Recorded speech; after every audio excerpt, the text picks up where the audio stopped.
গুরুমন্ত্র যদি কেউ না নেন তবে থালা থালা আপেল কলা মন্দিরে নিয়ে যান, ভগবান একটাও গ্রহণ করবে না।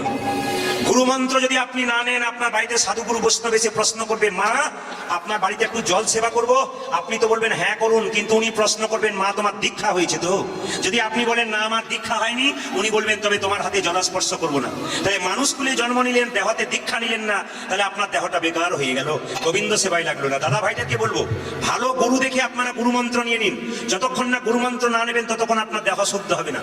মায়েরা বাড়িতে ভালো সবজি রান্না করছেন, সবজি মশলা ভালো দিয়েছেন, তেল দিয়েছেন, লঙ্কা দিয়েছেন, বিভিন্ন রকম জিনিস দিয়েছেন, কিন্তু যদি লবণ না দেন তরকারি ভালো হবে? জোরে বলুন।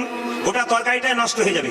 আপনি গাড়ি বাড়ি টাকা পয়সা করেছেন, MA পাস করেছেন, কিন্তু হরিনাম মহামন্ত্র গ্রহণ যদি না করেন, আপনার জীবনটাও গোটাই বেকার হয়ে যাবে।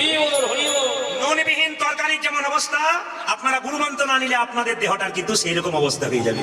ওই জন্য আপনাদেরকে বারবার বলবো, গুরুমন্ত্র নেবেন মায়েরা।